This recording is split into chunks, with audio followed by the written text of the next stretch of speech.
Before the Mass, prepare yourselves well for it.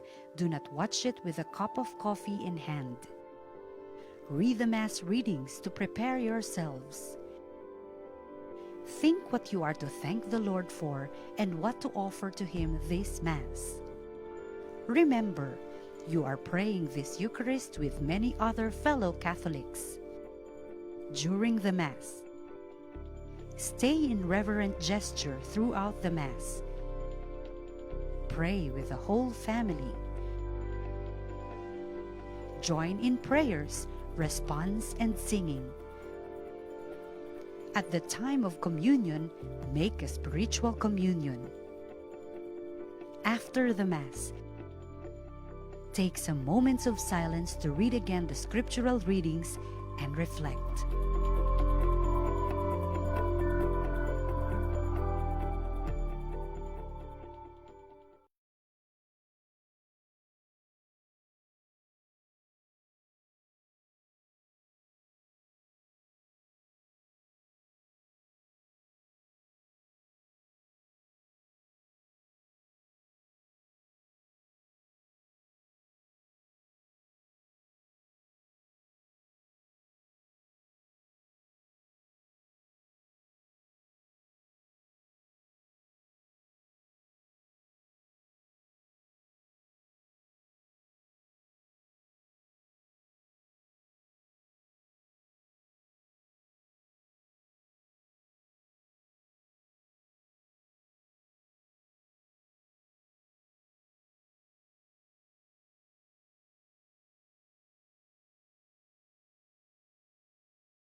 Magandang umaga sa inyong lahat. Tayo ngayon ay nasa pagtatapos ng taon ng ekumenismo at huling linggo ng taong liturhiko A na may temang Si Kristong Hari ng Pag-ibig para sa kapwa-tao. Tayo ay nagdiriwang ng dakilang kapistahan ni Kristong Hari ng Sanlibutan. Ang talagang luklukan ni Kristong Hari ay ang puso ng tao.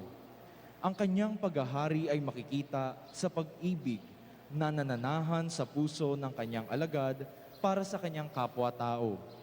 Ang pag-ibig ay hindi isang pakiramdam na nagpapabilis ng tibok ng puso. Ito rin ang mainit na pakiramdam na nagdadala ng pamumula ng pisngi. Ang dalisay na pag-ibig na ikinikintal ng Diyos sa puso ng tao ay ang mabisang pagtugon sa pangangailangan ng kapwa.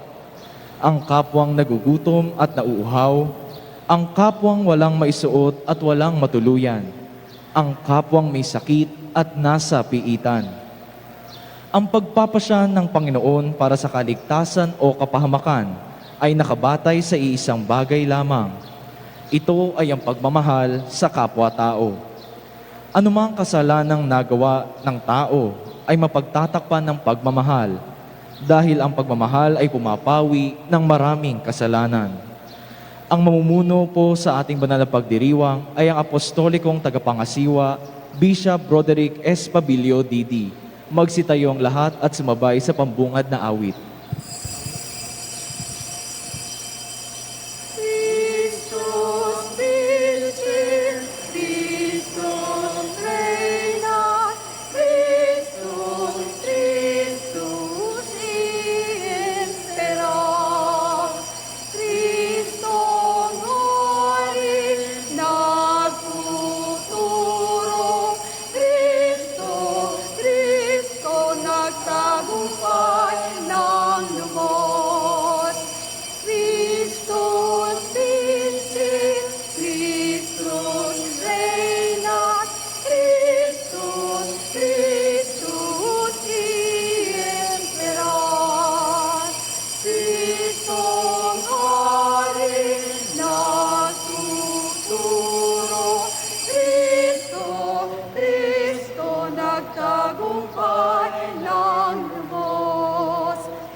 Sa ngalan ng Ama at ng Anak at ng Espiritu Santo. Amen. Sumainyo ang kapayapaan. At sumayo rin. Welcome po sa lahat sa St. John Bosco Parish dito po sa Tondo. At ang pagdiriwang natin ng dakilang kapistahan ni Kristo na Hari ay maganda po't ginagawa natin dito sa Tondo mismo. Na dito yung marami mga tao na kailangan nating tulungan.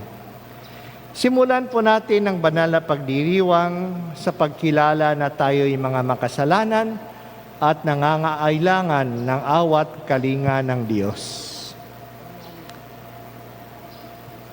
Inaamin ko sa makapangyarihang Diyos at sa inyo mga kapatid na lubha ako ng kasala sa isip, sa salita at sa gawa, at sa aking pagkukulang. Kaya isinasamo ko sa mahal na Birheng Maria, sa lahat ng mga anghel at mga banal, at sa inyo mga kapatid, na ako'y panalangin sa Panginoong ating Diyos. Kaawaan tayo ng makapangyarihang Diyos, patawarin tayo sa ating mga kasalanan, at patnubayan tayo sa buhay na walang hanggan. Amen. Panginoon, kaawaan mo kami. Panginoon, kaawaan mo kami. Kristo, kaawaan mo kami. Kristo, kaawaan mo kami. Panginoon, kaawaan mo kami. Panginoon, kaawaan mo kami.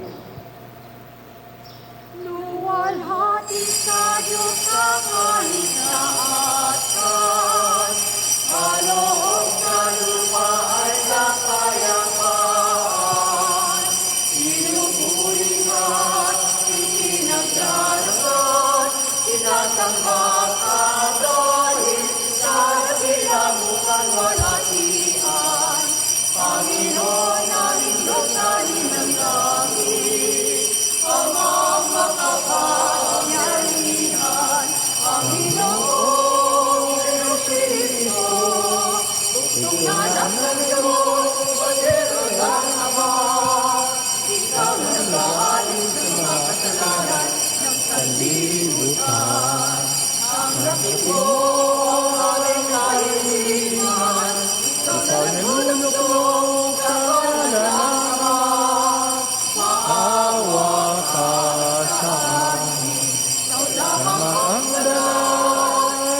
Manalangin tayo.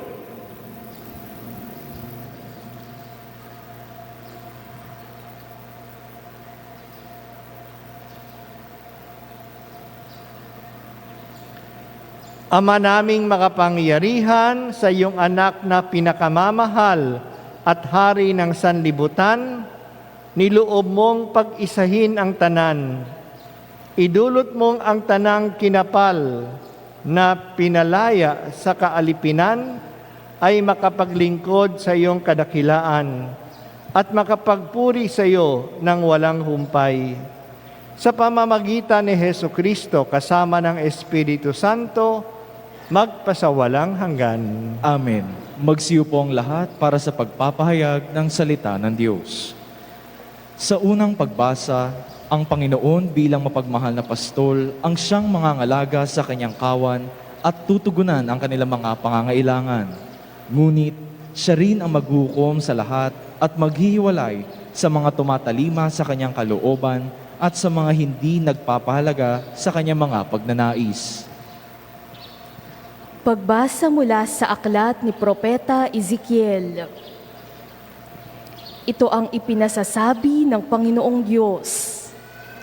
Ako mismo ang maghahanap at mag-aalaga sa aking mga tupa. Kung paanong hinahanap ng pastol ang tupa niyang nawawala, gayon ko hahanapin ang aking tupa. Kukunin ko sila saan man sila itinapon noong panahon ng kanilang kasamaan. Ako mismo ang magpapastol sa kanila at hahanap ng kanilang pahingahan. Hahanapin ko ang nawawala, ibabalik ang nalalayo, hihilutin ang napilay, palalakasin ang mahihina, at babantayan ang malulusog at malalakas. Ibibigay ko sa kanila ang kailangan nilang pagkain. Sa inyo, aking kawan, ito ang sinasabi ko na inyong Diyos na Panginoon. Ako ang magiging hukom ninyo. Pagbubukurin ko ang mabubutit masasama, ang mga tupa at ang mga kambing. Ang salita ng Diyos. Salamat sa Diyos. Salmong tugunan, pastol ko'y Panginoong Diyos, hindi ako magdarahop. Pastol ko'y Panginoong Diyos, hindi ako magdarahop. Panginooy aking pastol, hindi ako magkukulang. Ako'y pinahihimlay sa mainam na pastulan. Pastol ko'y Panginoong Diyos, hindi ako magdarahop. At inaakay niya ako sa tahimik na batisan, binibigyan niya ako niyong bagong kalakasan, at sang-ayon sa pangako na kanyang binitiwan, sa matuwid na landasi, doon ako inaakay. Pastol ko'y Panginoong Diyos, hindi ako magdarahop. Sa harapan ng lingkod mo, ikaw ay may handang dulang. Ito'y iyong ginagawang nakikita ng kaaway. Nalulugod ka sa akin na ulo ko ay langisan, at pati na ang kalis ko ay iyong pinaapaw. Tunay na ang pag-ibig mo at ang iyong kabutihan, sasaakit tataglayin habang ako'y nabubuhay. Doon ako sa templo mo, lalagi at mananahan. Pastol ko'y Panginoong Diyos, hindi ako magdarahop. Sa ikalawang pagbasa, ang kamatayan ni Jesus sa krus ang nagpatunay ng kanyang dakilang pag-ibig. Subalit, ang kanyang pag-ibig din ang gagapi sa kamatayan at magtatanghal sa kanya bilang hari ng sanlibutan. Mapasama nawa tayo sa mga pinagaharian ni Kristo. Pagbasa mula sa unang sulat ni Apostol San Pablo sa mga taga-Korinto. Mga kapatid, si Kristo'y muling binuhay bilang katibayan na muling bubuhayin ang mga patay. Kung paanong dumating ang kamatayan sa pamamagitan ng isang tao, Gayon din naman, dumating din ang muling pagkabuhay sa pamamagitan ng isang tao. Sapagkat kung paanong mamamatay ang lahat dahil sa kanilang kaugnayan kay Adan, gayon din naman mabubuhay ang lahat dahil sa kanilang kaugnayan kay Kristo.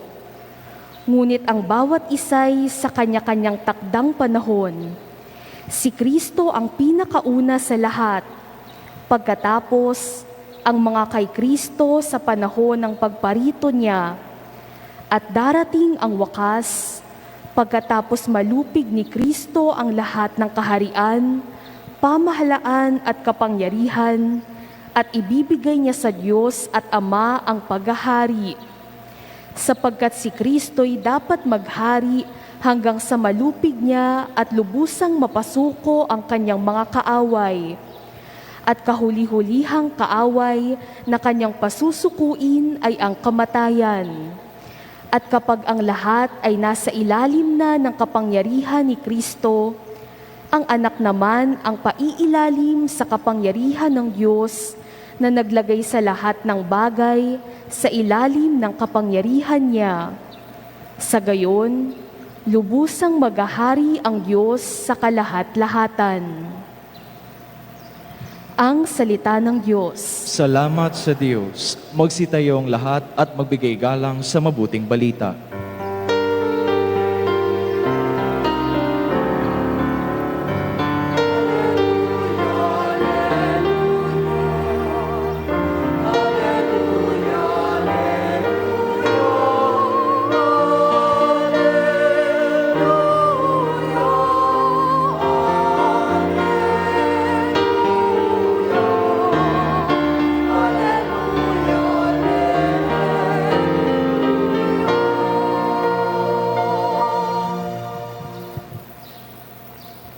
Sumainyo ang Panginoon. At sumayo rin. Ang magandang balita ng Panginoon ayon kay San Mateo. Papuri sa iyo, Panginoon.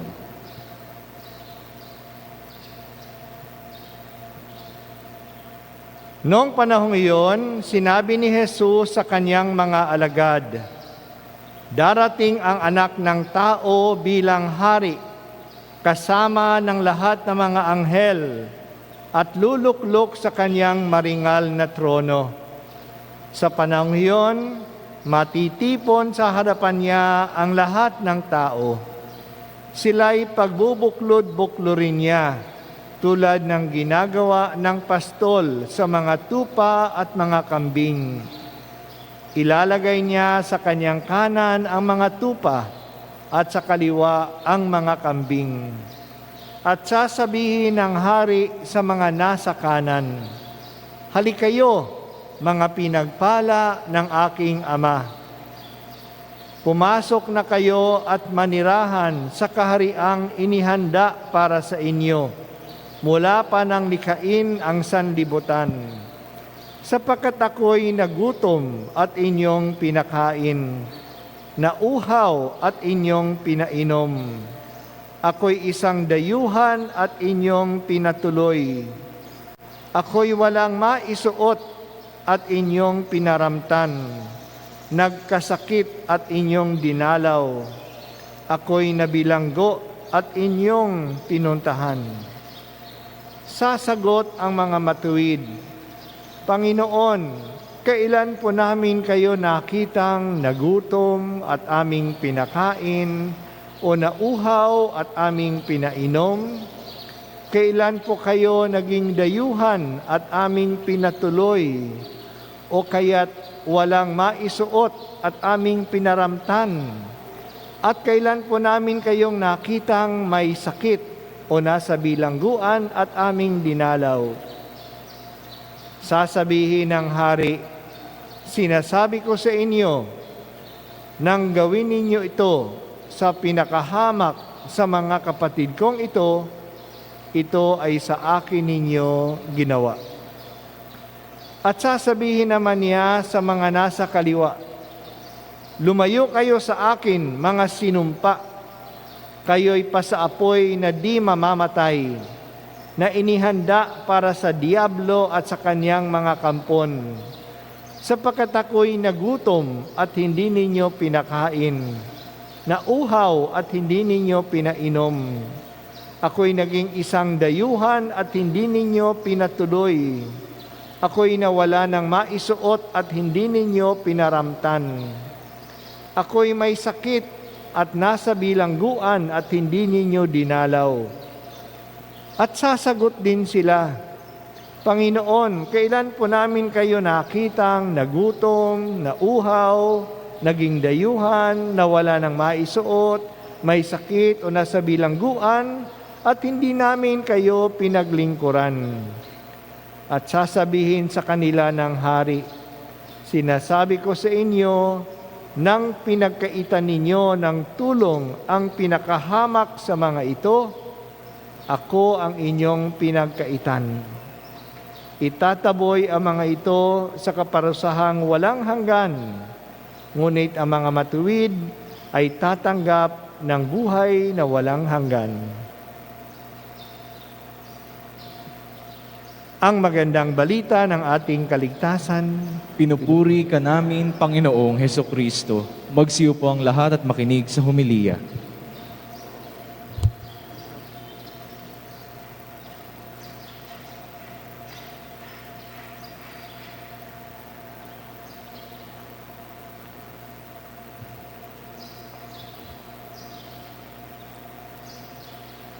May iba't ibang paraan ng pagtingin sa panahon kasi may iba't ibang kalendaryo. Familiar tayo sa civil year na nagsisimula sa January 1. Diyan nakabase ang ating mga kalendaryo. Pero mayroon din naman tayong school year, ang kalendaryo ng mga eskwelahan. Mayroon ding fiscal year, ang kalendaryo ng business. Alam din natin ang Chinese New Year na ibang kalendaryo din ang sinusundan. Sa simbahan, mayroon din tayong liturgical year, ang kalendaryo ng simbahan. Sa simbahan, ang linggong ito ay ang huling linggo ng taon ng simbahan. Sa susunod na linggo, magsisimula tayo ng bagong panahon ng simbahan, ang panahon ng Adbyento. Today, which is the last Sunday of the year of the Church, we remember the end of time. Lahat ng bagay ay nagtatapos, pati na ang panahon ay magtatapos. At ang lahat ng bagay sa mundong ito ay magtatapos. Bilang mga Kristiyano, naniniwala tayo na ang lahat ay nasa kamay ng Diyos. Sa Kanya nagsimula ang lahat ay babalik sa Kanya. Narinig natin sa sulat ni San Pablo sa mga taga-Korinto, kapag ang lahat ay nasa ilalim na ng kapangyarihan ni Kristo, ang anak naman ang paiilalim sa kapangyarihan ng Diyos, na naglagay ng lahat ng bagay sa ilalim ng kapangyarihan niya. Sa gayon, lubusang maghahari ang Diyos sa kalahat-lahatan. Dumating si Jesus sa mundo upang iligtas tayo. Hanggang ngayon, patuloy ang proseso ng pagliligtas. Magtatapos ito sa wakas ng panahon. At hindi mabibigo ang balak ng Diyos na kaligtasan. Ang tagumpay ni Jesus sa kamatayan at kasamaan ay magiging klaro na sa lahat. Kaya ngayong linggo, pinagdiriwang natin ang dakilang kapistahan ni Kristong Hari. Ito'y paalaala sa atin sa wagas na tagumpay ni Kristo. Ayon sa ating ebanghelyo, uupo siya sa kanyang maringal na trono na puno ng kaluwalhatian na napapalibutan ng lahat ng mga anghel at lahat ng mga tao. Si Kristong Hari ay siya rin ang dakilang hukom. Tulad ng pastol, paghihiwalayin niya ang mga tupa. Hahatulan niya ang bawat isa. Sa isang talinhaga ni Jesus, tayo ay parang isang bukid na sama-samang tumutubo ang mga trigo at ang mga damo. Pagdating ng tag-ani, ihihiwalay ang mga trigo sa mga damo. Ang mga trigo ay dadalhin sa warehouse habang ang mga damo naman ay susunugin. Sa isa pang talinhaga, inihambing ni Jesus ang paghahari ng Diyos ngayon sa isang lambat na itinapon sa dagat. Lahat ng uri ng isda ay napasaloob ng lambat. Hihilahin ang lambat sa dalampasigan at doon na paghihiwalayin ng mangingisda ang mabubuti at mapapakinabangan ng mga isda at itatapon ang walang kwenta. There will be a judgment. There will be a separation between the good and the bad. Napakaraming kasamaan ang nangyayari sa mundo natin. Hindi lang may mga masasamang tao, nakikita natin ang maraming masasama na nang-aapi, nagsasamantala at hindi napananagot para maganda pa nga ang buhay nila. Umaasenso pa ang masasama. Kung dito lang ang mundo, napakalupit ng buhay. Pero hindi lang dito magtatapos ang lahat. May matuwid na hukom. Itutuwid ang lahat. Gagantimpalaan ang mabuti at paparusahan ang masama. Sinulat ni Papa Benedicto, evildoers in the end do not sit at table at the eternal banquet beside their victims without distinction, as though nothing had happened. Matuwid ang Diyos. Hindi siya pabaya. Pananagutin niya ang lahat. Ang Diyos na makatarungan ay maghahari. Ang katotohanan ito ay nagbibigay ng lakas ng loob sa mga nakikibaka sa katarungan. Hindi masasayang ang pagsisikap nila. Magtatagumpay sila. This is the dire warning to those who are unjust. You cannot forever hide in lies and in injustice. You will answer for your wrongdoings. And the message this Sunday is also clear. There is a forever.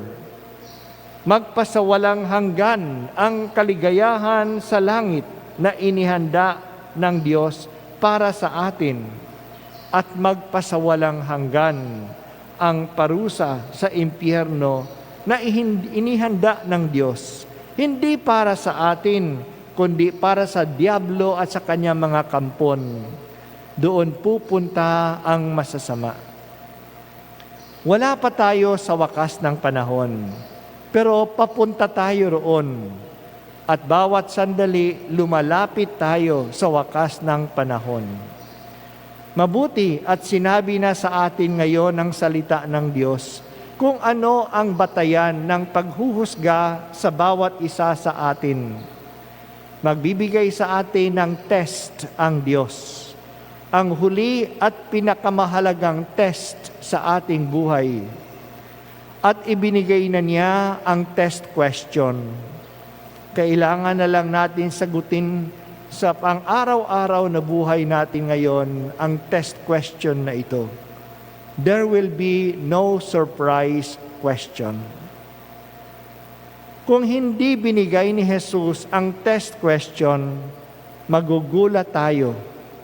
In our usual way of thinking, in order to have good standing with God, we have to do religious things like praying, going to Mass, going into fasting, praying the rosary, reading the Bible, at iba pa.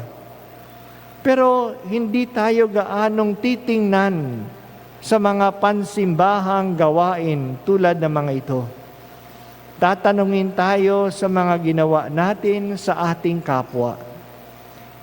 The way to God is through our fellow human beings.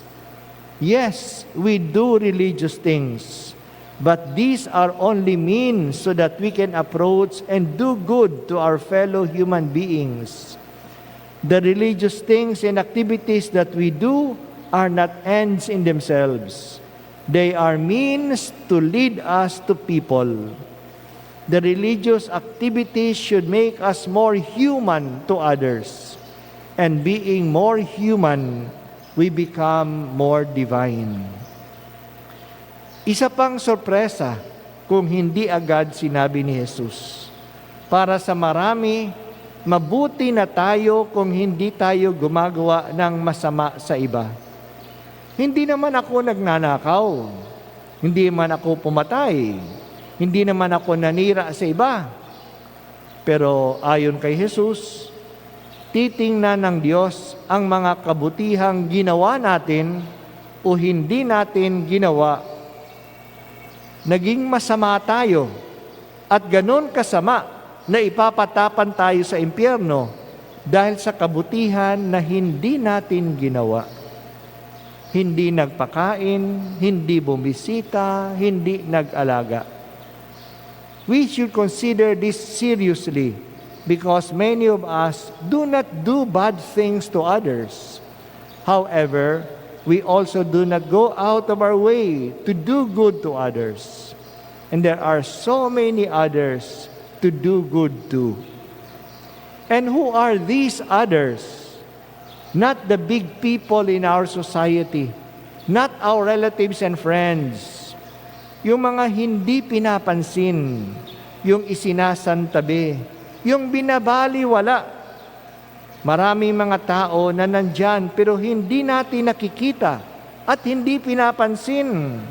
There are invisible people around us, not because they are ghosts, but because we are so accustomed not to mind them. Maring yan ay ang driver, ang tagalaba, ang nagbebenta ng bulaklak, ang naglalako ng taho, ang pulubi sa daan o sa kalsada, ang mga bilanggo, libo-libo yang isinasantabi at pinagsasamantalahan pa sa mga kulungan. Ang mga may kapansanan na itinatago pati na ng kanilang mga pamilya. Ang mga may bisyo na para sa iba ay okay lang na patayin sapagkat wala naman daw pakinabang. Ang mga matatanda na madalas ay nasa sulok lang ng bahay kung may bahay pa nga. Sila ang dapat pansinin. Ang tulong na ibibigay sa kanila ay hindi naman espesyal at hindi naman magastos. Basic needs lang tulad ng food, water, clothing, shelter, pagbisita, at maaari pang dagdagan. Kausapin lang, ngitian, batiin, kamustahin, sa mga tuwid, ituring na tao, ituring na kapwa. Ipakita sa kanila na tayo ay magkakapatid, na tayo ay magkakaibigan. Ito ang sinabi ni Papa Francisco sa kanyang liham na Fratelli Tutti, social friendship, solidarity, saan magkaroon ng mukha at sana magkaroon ng mukha at pangalan ang mga mahihirap sa ating buhay at hindi lang sila numero o statistics. Kung kaibigan natin ang mga nagtitinda sa kalye, matitiis ba natin na sila'y basta alisin na lang at kunin ang kanilang paninda ng mga pulis at mga MMDA? Kung nakikiramay ba tayo sa namatayan, pababayaan lang ba natin na ang nanay ay pigilan na tumangi sa kanyang baby na namatay? Kadalasan, nagwawalang kibulang tayo sa mga maliliit na tao na pinagsasamantalahan dahil hindi naman sila mahalaga sa atin. Hindi naman natin sila kaano-ano. Anong hindi kaano-ano? Kapwa-tao natin sila. Magkaisa tayo sa kanila sa ating pagkatao. kapag ang isang tao ay hindi pinahahalagahan at sinasaktan pa nga, ang ating pagkatao ang tinatamaan. Isa lang ang pagkatao natin. Anong hindi ka ano-ano? Sa bandang huli, sa wakas ng panahon at the last judgment, ang ngiti nila sa atin ang magpapapasok sa atin sa langit. O sana hindi naman mangyari sa atin dahil sa simangot nila sa atin, pupunta tayo sa apoy na walang hanggan.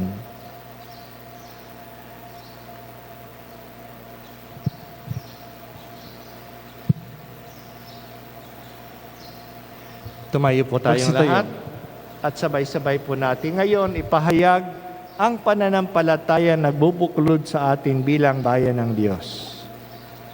Sumasampalataya ako sa Diyos amang makapangyarihan sa lahat na may gawa ng langit at lupa.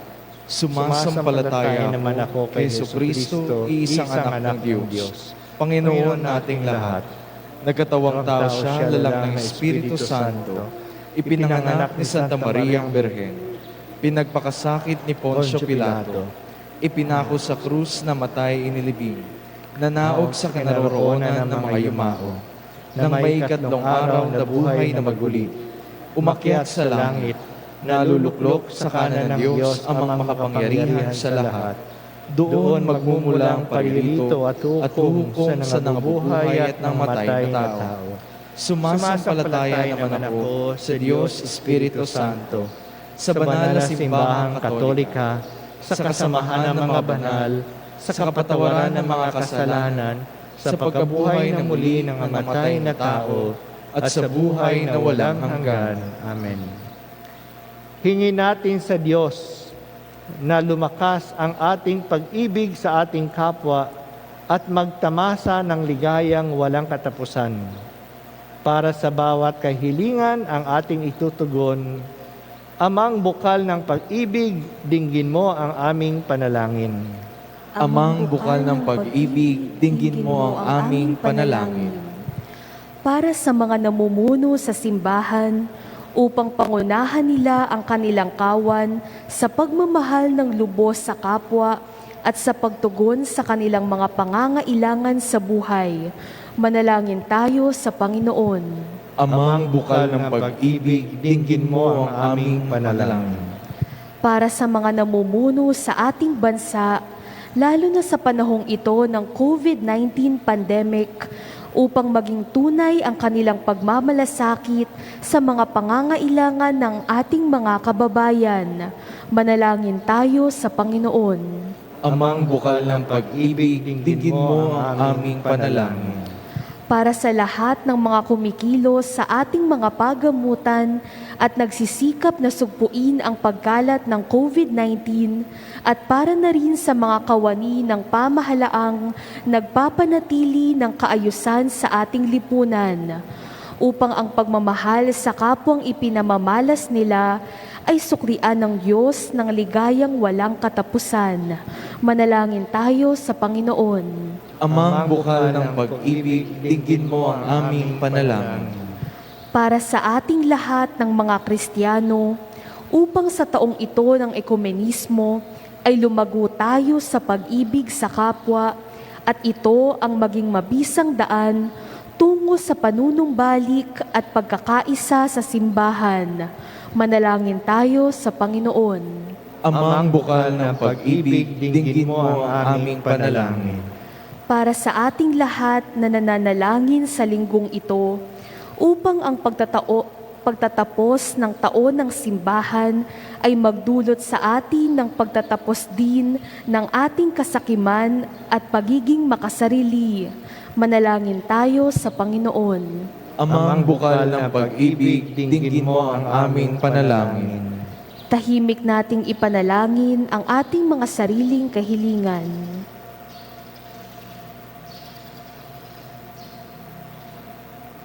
Manalangin tayo. Amang bukal ng pag-ibig, dinggin mo ang aming panalangin. Ama naming mapagmahal, isugo mo sa amin ang espiritu ng pag-ibig upang ang aming mga puso ay tunay na pagharian ng iyong bugtong na anak na nag-alay ng buhay upang tugunan ang aming matinding pangangailangan at sa iyong maluwalhating naghahari sa sanlibutan. Si Jesucristong aming Panginoon. Amen. Makibahagi tayo sa pag-aalay.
Magsitayo ang lahat.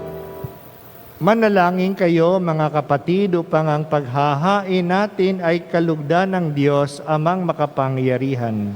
Tanggapin nawa ng Panginoon itong paghahain sa iyong mga kamay, sa kapurihan niya at karangalan sa ating kapakinabangan at sa buong sambayanan niyang banal.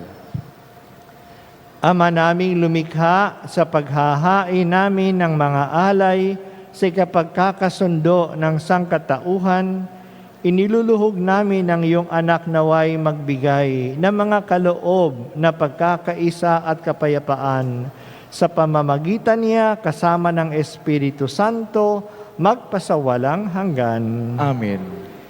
Sumainyo ang Panginoon At sumainyo rin. itaas sa Diyos ang inyong puso't diwa. Itinaas na namin sa Panginoon. Pasalamatan natin ang Panginoong ating Diyos. Marapat na siya ay pasalamatan. Ama naming makapangyarihan, tunay ngang marapat na ikaw ay aming pasalamatan. Hinirang mong tagapaghain ng tanan ang iyong anak na Panginoon ng sanlibutan. Pinadaloy mo sa Kanya ang langis ng kasiyahan, tanda ng paghirang mo pang makailanman. Sa paghahaing ginampanan niya sa krus, siya ang dalisay at tagapagbuklod. Siya ang gumanap sa aming pagkatubos. Siya ang sumakop sa sansinukob. Ang Kaniyang paghaharing lagi sa lahat ay siyang lubusang naglalahad ng iyong kadakilaang matapat, upang buhay mo'y sa lahat maigawad. Sa paghahari niya lahat ay hinahatian sa iyong kagandahang loob at kabanalan, sa iyong dangal at kapayapaan. Kaya kaisa ng mga anghel na nagsisiawit ng papuri sa iyo, nang walang humpay sa kalangitan, kami nagbubunyi sa iyong kadakilaan.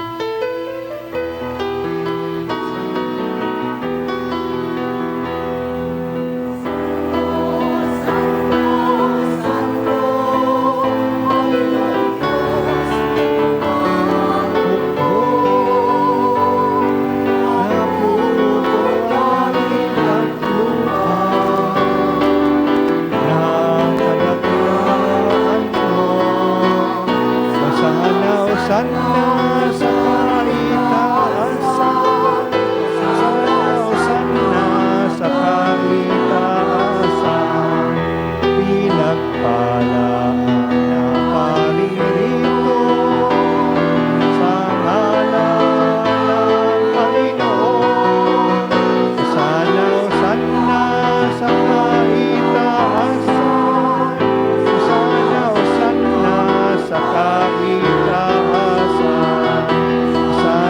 Hosanna sa kaitaasan. Hosanna sa kaitaasan. Magsiluhod ang lahat. Ama naming banal, ikaw ang bukal ng tanang kabanalan. Kaya't sa pamamagitan ng iyong Espiritu, gawin mong banal ang kaloob na ito upang para sa amin maging katawan at dugo ng aming Panginoong Hesukristo.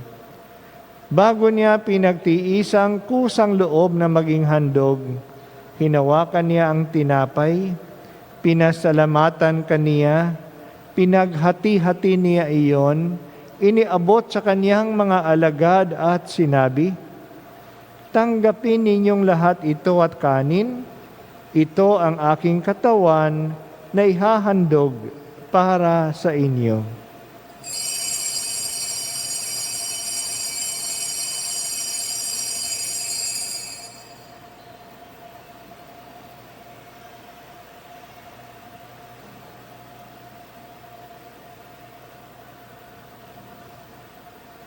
Gayon din naman, nung matapos ang hapunan, hinawakan niya ang kalis, muli kaniyang pinasalamatan, iniabot niya ang kalis sa kaniyang mga alagad at sinabi, "Tanggapin ninyong lahat ito at inumin, ito ang kalis ng aking dugo ng bago at walang hanggang tipan.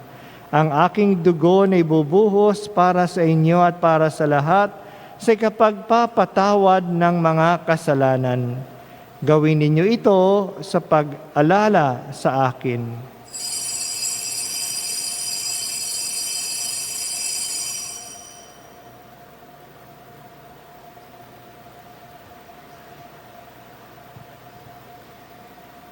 Ipagbunyi natin ang misteryo ng pananampalataya.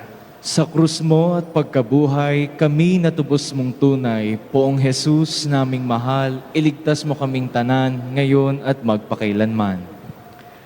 Ama, ginagawa namin ngayon ang pag-alala sa pagkamatay at muling pagkabuhay ng iyong anak. Kaya't iniaalay namin sa iyo ang tinapay na nagbibigay buhay at ang kalis na nakakaloob ng kaligtasan. Kami nagpapasalamat dahil kami iyong minarapat na tumayo sa harap mo para maglingkod sa iyo. Isinasamo namin kaming magsasalo-salo sa katawan at dugo ni Kristo ay mabuklod sa pagkakaisa sa pamamagitan ng Espiritu Santo. Ama, lingapin mo ang iyong simbahang laganap sa buong daigdig. Puspusin mo kami sa pag-ibig, kaisa ni Francisco na aming Papa, ang iyong lingkod na tagapangasiwa at ang tanang kaparian. Alalahanin mo rin na mga kapatid naming nahimlay ng may pag-asang sila'y muling mabubuhay. Gayon din ang lahat ng mga pumanaw. Kaawaan mo sila at patuloyin sa iyong kaliwanagan. Kaawaan mo at pagindapating kaming lahat na makasalo sa iyong buhay na walang wakas. Kaisa ng mahal na Birheng Maria na Ina ng Diyos, ng kabiyak ng puso niyang si San Jose, kaisa ng mga apostol at ng lahat ng mga banal na namuhay dito sa daigdig ng kalugod-lugod sa iyo. Maipagdiwang nawa namin ang pagpupuri sa ikararangal mo sa pamamagitan ng iyong anak na aming Panginoong Hesukristo.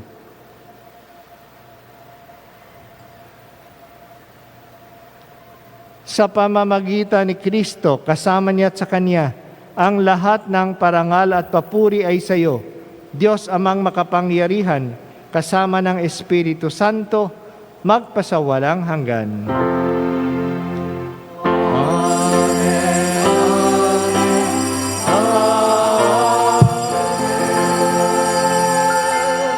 Magsitayo ang lahat.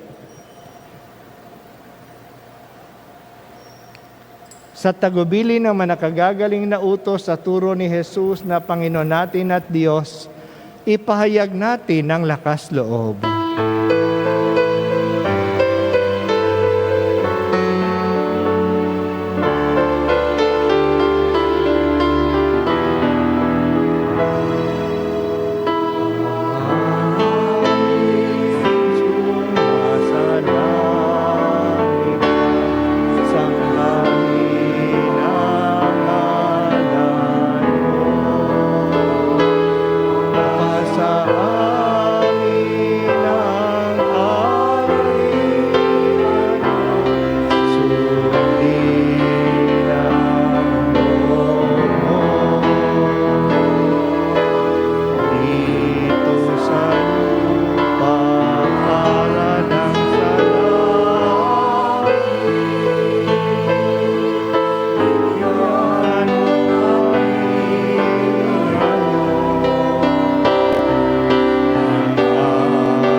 Hinihiling namin kami iadya sa lahat ng masama, pagkalooban ng kapayapaan araw-araw, iligtas sa kasalanan at ilayo sa lahat ng kapahamakan. Samantalang aming pinananabikan ang dakilang araw ng pagpapahayag ng tagapagligtas naming si Heso Kristo. Sapagkat iyo ang kaharian at ang kapangyarihan at ang kapurihan magpakailanman. Amen. Panginoong Kristo, sinabi mo sa iyong mga apostol, kapayapaan ang iniiwan ko sa inyo, ang aking kapayapaan ang ibinibigay ko sa inyo. Tunghayan mo ang aming pananampalataya at huwag ang aming mga pagkakasala. Pagkalooban mo kami ng kapayapaan at pagkakaisa ayon sa iyong kalooban, kasama ng Espiritu Santo, magpasawalang hanggan. Amen. Ang kapayapaan ng Panginoon ay laging sumainyo. At sumainyo rin. Magbigayan tayo ng kapayapaan sa isa't isa.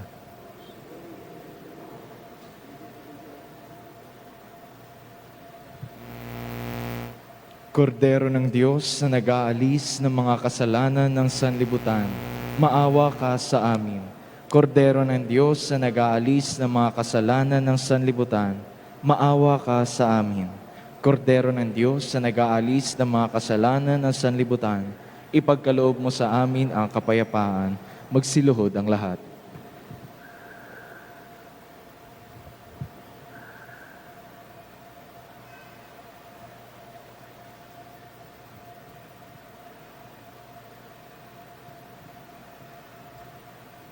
Mga kapatid, narito po si Heso Kristo, ang Kordero ng Diyos na nag-aalis ng kasalanan ng sanlibutan. Mapapalad ang mga tinatawag sa kanyang piging. Panginoon, hindi ako karapat-dapat magpatuloy sa iyo, ngunit sa isang salita mo lamang ay gagaling na ako.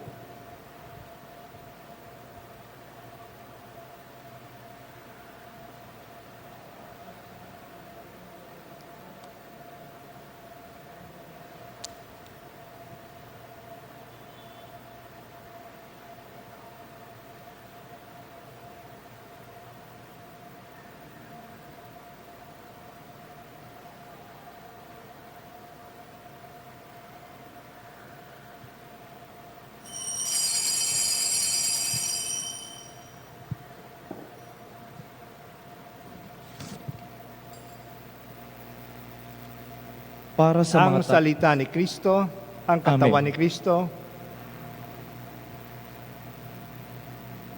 Para sa mga tatanggap ng banal na komunyon, manatili pong nakatayo at hintayin ang paglapit ng ating mga lay ministers at pari.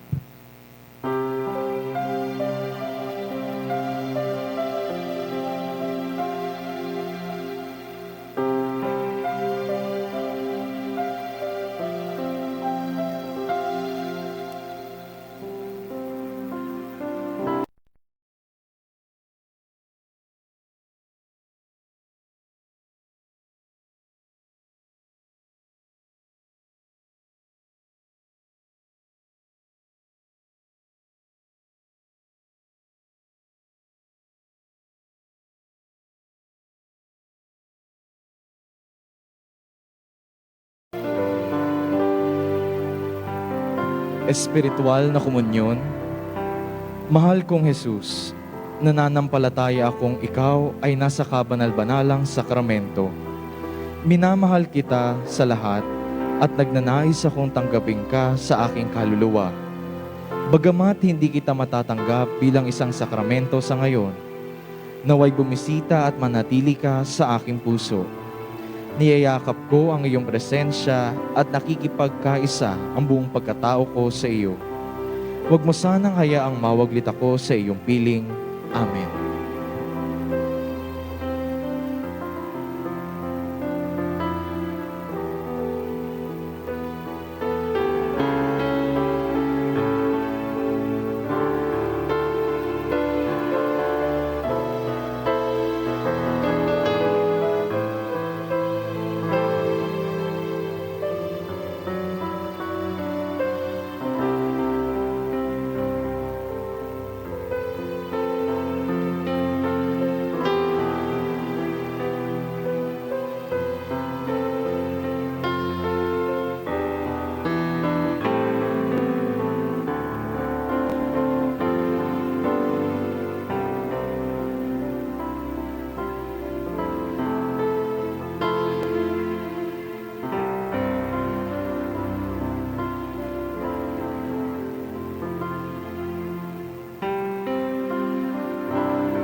Oratio Imperata laban sa paglaganap ng COVID-19.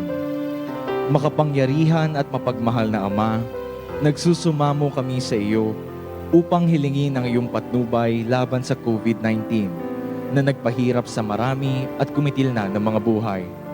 Gabayan mo mga dalubhasang na atasan na tumuklas ng mga lunas at paraan upang ihinto ang mga paglaganap nito.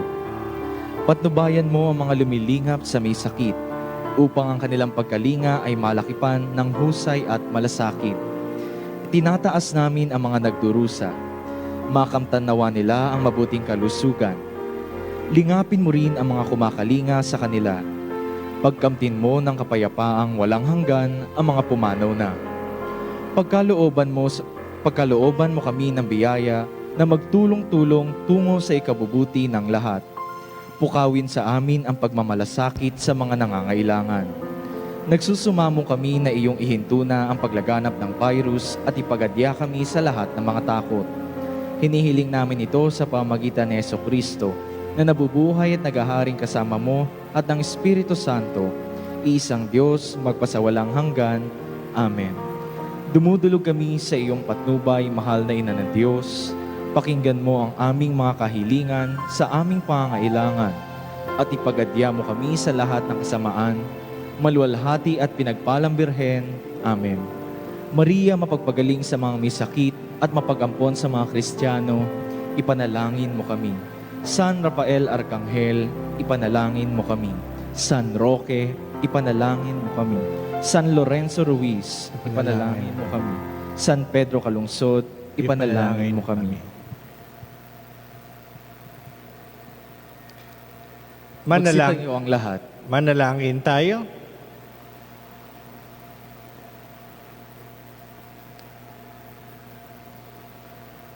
Ama naming mapagmahal, kaming pinapakinabang mo sa pagkaing nagbibigay buhay, ay nagsusumamong kaisa niyang makapamuhay sa kaharian sa langit, magpakailanman. Makundangan sa karangalang sundin ang mga kautusan ng Haring si Kristo sa sanlibutan. Sa pamamagitan niya kasama ng Espiritu Santo, magpasawalang hanggan. Amen. Magsiyo po ang lahat para sa ilang patalastas. Magkakaroon po ng second collection para sa Alay Kapwa. Ang pondong malalakap ay direktang ipapadala sa Archdiocese of Manila bilang tulong sa mga nasalanta ng bagyong Rolly at Ulysses. Piso ko, alay ko para sa Arancel. Patuloy pa rin ang ating kampanya ng Piso ko, alay ko para sa Arancel. Inaasahan ng lahat ng magsisimba na maghulog ng piso pataas bilang kontribusyon. Libreng kasal. Sa mga kasal sa huwes o civil married at matagal na nagsasama ng hindi pa kasal o live-in, maaari na pong magpalista sa opisina ng parokya upang malaman na rin ang mga dokumento na dapat ihanda at deadline ng pagpapasa nito para sa libreng kasal ng ating parokya. Alay parol.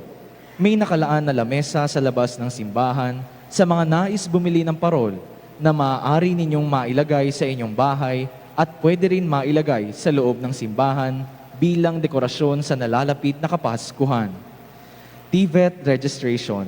Malugod po naming pinapaalam sa inyong lahat na ang registration para sa mga gustong mag-aral sa Don Bosco TVET ay nagsimula na ngayong Nobyembre. Bukas ang Registrar's Office simula Lunes hanggang Biyernes sa ganap na 8:30 ng umaga hanggang 4:30 ng hapon. Magkakaroon tayo ng motorcade pagkatapos ng 5 p.m. Mass bilang parangal kay Kristong ating Hari. Abangan ang pagdaan ng motorcade sa mga pangunahing kalsada. Maraming salamat po. Magsitayo ang lahat.